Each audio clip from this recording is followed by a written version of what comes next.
Imagine walking up to a parking lot and seeing more than 200 identical vehicles lined up in perfect rows. No steering wheels, no pedals, no driver's seat facing forward the way you'd expect. Just two seats, a massive screen, and doors that open on their own the second you approach.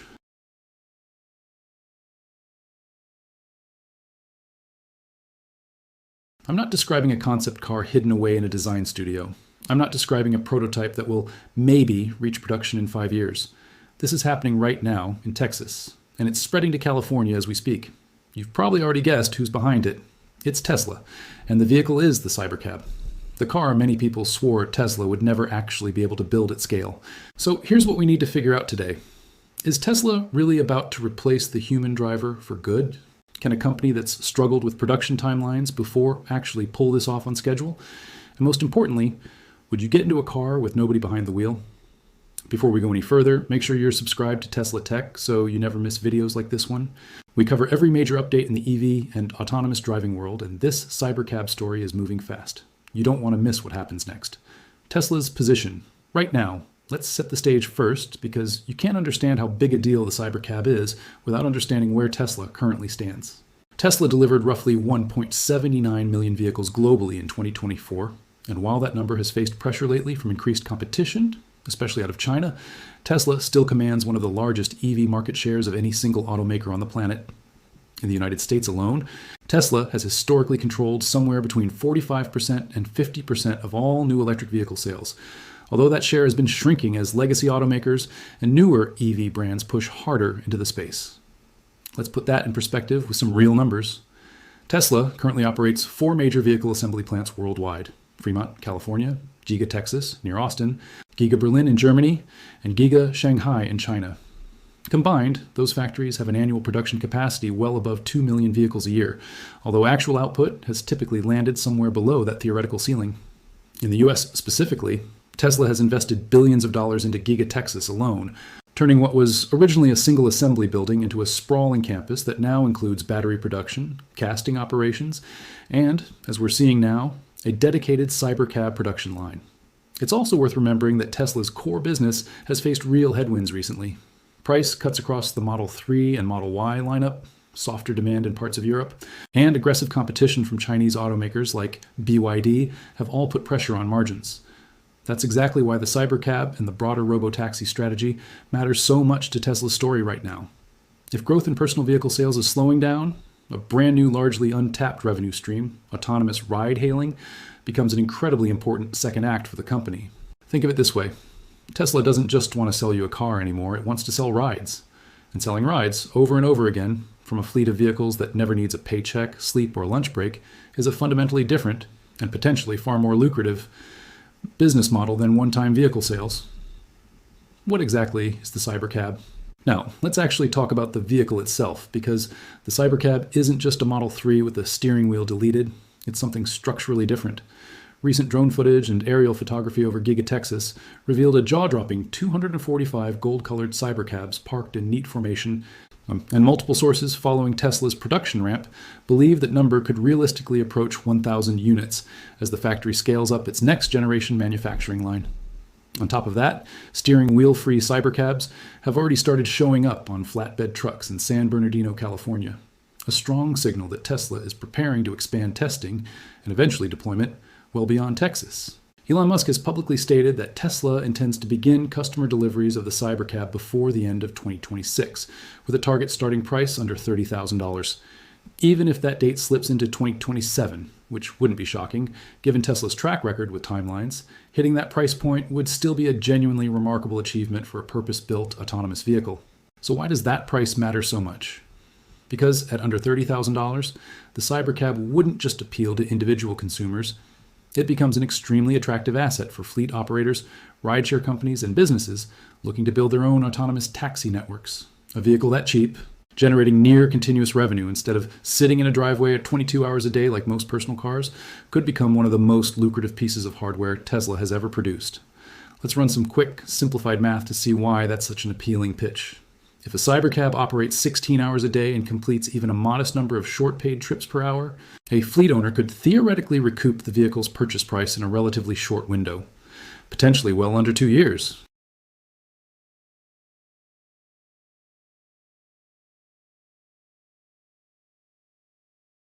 And you start to understand why Musk keeps describing the Robotaxi business as potentially more valuable than Tesla's entire existing vehicle lineup combined.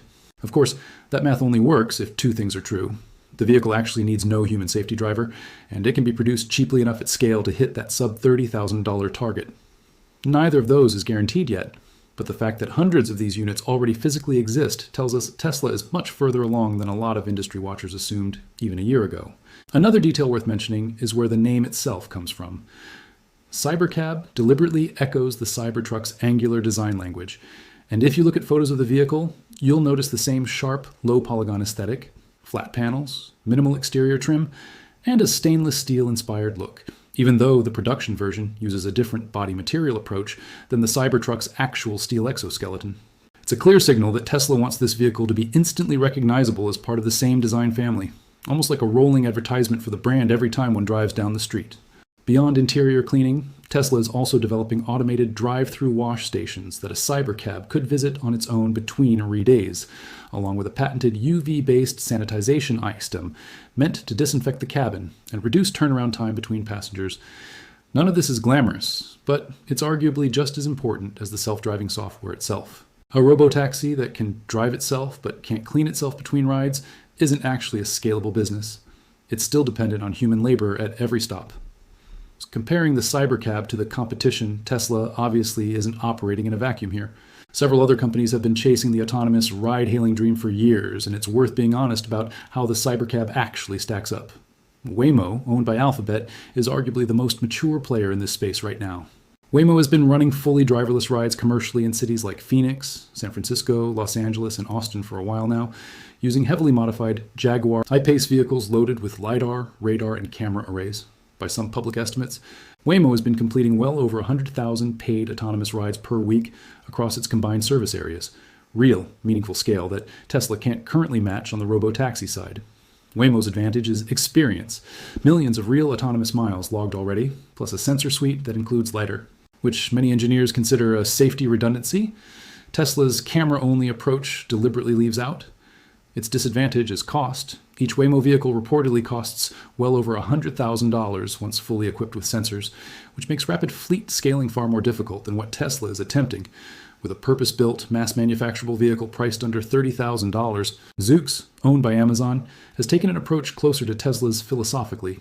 A purpose-built robotaxi with no steering wheel, bi-directional seating so it never needs to do a three-point turn, and a boxy cabin-first design that looks almost like a small shuttle.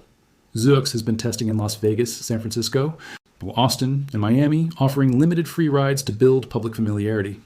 As of now, though, it still hasn't reached anywhere near the kind of production scale Tesla is now demonstrating, with hundreds of units already built at a single facility.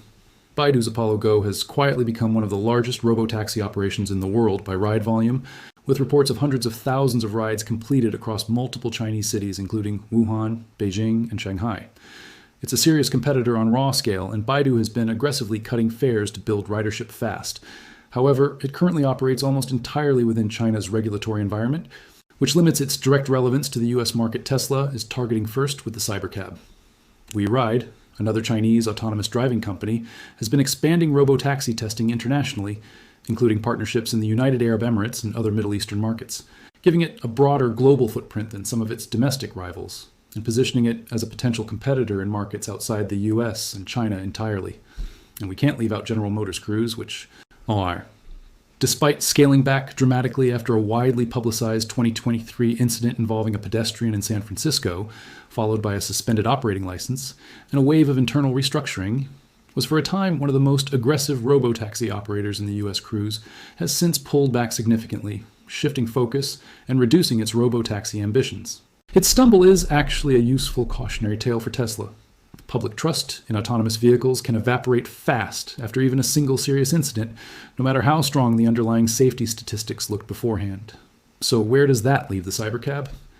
Tesla's real advantage isn't necessarily that its self-driving software is definitively better than Waymo's. Works? That's genuinely still up for debate, and depends heavily on which dataset and which city you're looking at. Tesla's advantage is manufacturing. No other company in this list can currently produce hundreds of purpose-built autonomous vehicles at a single factory the way Tesla appears to be doing right now. If Tesla can pair that manufacturing scale with software that's reliable enough for public roads, it could outscale every competitor on this list within a few years. That's a big if, but it's not a small advantage either. Tesla's long-term strategy. So where is this actually headed over the next few years? Tesla's stated plan is to gradually shift its Model Y Robotaxi fleet, which has already been running limited driverless or safety-monitored rides in select cities, over to the Cybercab platform as production ramps up. The idea is that Model Y Robotaxis served as a bridge, proving out the software and operational model, while the Cybercab becomes the purpose-built, cost-optimized endpoint of that strategy. Musk has framed this as potentially becoming Tesla's biggest long-term profit driver, bigger than personal vehicle sales altogether. The logic isn't crazy on paper. A personal car sits idle the vast majority of the day, while a robotaxi could theoretically generate revenue nearly around the clock. If Tesla can get utilization rates high enough, even a relatively modest number of cybercabs could generate outsized returns compared to selling that same number of cars to individual owners. Over the next 2 to 5 years, expect Tesla to push hard on 3 fronts simultaneously, expanding full self-driving reliability through real-world data collection,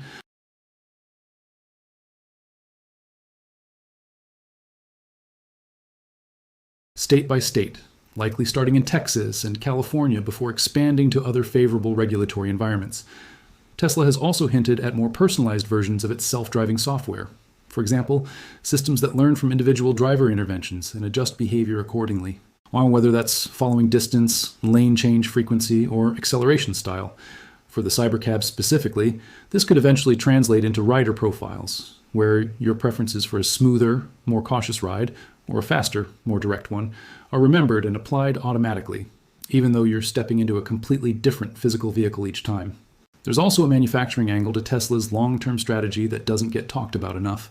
The Cybercab is reportedly Tesla's first vehicle designed from the very beginning around a technique called unboxed manufacturing, essentially assembling large vehicle sections in parallel rather than building the whole car sequentially along a single, traditional assembly line. Tesla has claimed this approach could cut production costs by as much as 50% compared to conventional vehicle manufacturing. If that number holds up at real scale, it wouldn't just help the Cybercab hit its price target. It could eventually reshape how Tesla builds every future vehicle in its lineup, including cheaper mass-market models beyond the Cybercab itself. On the international front, don't be surprised if Tesla's robotaxi ambitions eventually extend beyond the US entirely. Markets like the United Arab Emirates and parts of Europe have shown early openness to autonomous vehicle testing. And given Tesla's existing Gigafactory presence in Germany and China, the company already has manufacturing infrastructure in place that could theoretically support Cybercab production well beyond Texas, if regulatory approval and demand justify the expansion. That said, don't expect that international rollout inside the next 2 to 3 years. The more realistic near-term picture is Tesla proving the model works domestically first, in friendly regulatory states like Texas and California, before even considering a broader global push. The real challenges Tesla still faces. Now, let's be fair here, because it would be irresponsible to just paint this as a guaranteed success story. The single biggest question mark is still the software, not the hardware. Tesla appears to have hundreds of Cybercabs physically ready to go. What it doesn't yet have is definitive, large-scale public proof that full self-driving can operate reliably enough in a vehicle with absolutely no manual controls to handle every unpredictable situation a real city throws at it, without requiring any human fallback whatsoever. That's a much higher bar than what's required for a driver assist system in a normal car, where a human can always grab the wheel if something goes wrong. In the Cybercab, there is no wheel to grab. The system either works essentially all the time, or it creates real safety and liability problems. Regulation is another major hurdle. Different states and different countries have very different rules about deploying vehicles with no steering wheel or pedals on public roads. Tesla will need approval city by city in many cases, and any high-profile accident involving a Cybercab, even a relatively minor one, could trigger regulatory slowdowns similar to what happened with Cruise. There's also the public trust problem we touched on earlier. Getting people comfortable enough to actually ride in a driverless car at scale is a genuinely difficult psychological hurdle, and one bad viral video could set that effort back significantly, regardless of the underlying safety statistics. Finally, there's execution risk on the manufacturing side. Tesla has a well-documented history of ambitious timelines slipping. The original Model 3 production hell back in 2018, the repeatedly delayed Robotaxi timeline itself, which has now been pushed back multiple times over the past several years, and various other projects, from the semi-truck to full production versions of the Roadster, that arrived years later than initially promised. if they've arrived at all. 245 vehicles at one factory is an impressive milestone, but it's still a long way from the tens of thousands, eventually hundreds of thousands, of units it would take to genuinely disrupt urban transportation at the scale Musk envisions. There's also the camera-only debate, which deserves its own mention. Unlike Waymo and several other competitors, Tesla has consistently chosen to rely on cameras and neural networks rather than LiDAR for its self-driving systems, arguing that vision alone, done well enough, is sufficient and ultimately cheaper to scale. Critics, including several former Tesla engineers and independent safety researchers, have questioned whether a camera-only approach can reliably handle edge cases like heavy fog, direct sun glare, or unusual lighting conditions, as well as a system with LiDAR redundancy built in. Tesla's counter-argument is that the human eye also relies purely on vision, so a sufficiently advanced vision-based system should be able to match or exceed human-level perception without extra hardware. Whether that philosophy proves correct at massive scale, in a vehicle with zero manual backup, is genuinely one of the biggest open questions in the entire autonomous vehicle industry right now, not just for Tesla. Insurance and liability represent another underappreciated challenge. When there's no human driver, who's legally responsible if a cybercab is involved in a collision, the passenger Tesla or the software itself? These are questions regulators and insurers are still actively working through, and the answers could significantly affect how quickly and how widely the cybercab is allowed to operate commercially. So, has Tesla actually cracked it? Here's where I land on all of this. Tesla has clearly made more tangible progress on the cybercab than most skeptics expected. Going from renderings and stage demos to nearly 250 physically built units at a single factory, with more units now appearing in California, is a real measurable milestone, not just marketing.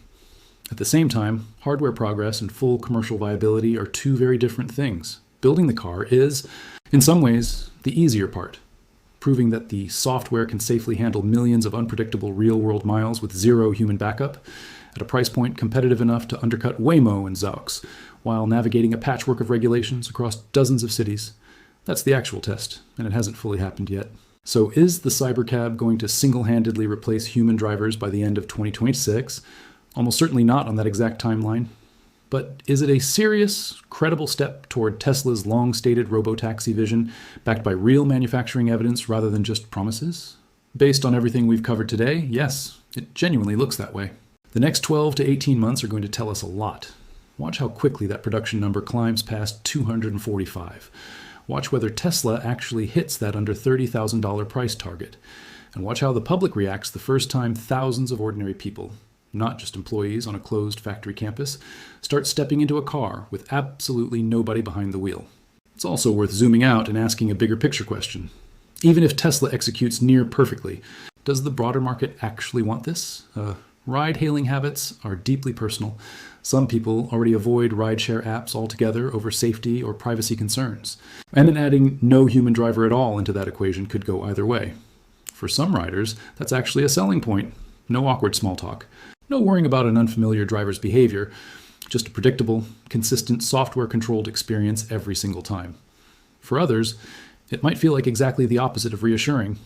Tesla's ability to win over that second group, not just the early adopters who already trust the brand, will ultimately decide whether the cybercab becomes a mainstream transportation option or stays a niche product for a few major cities.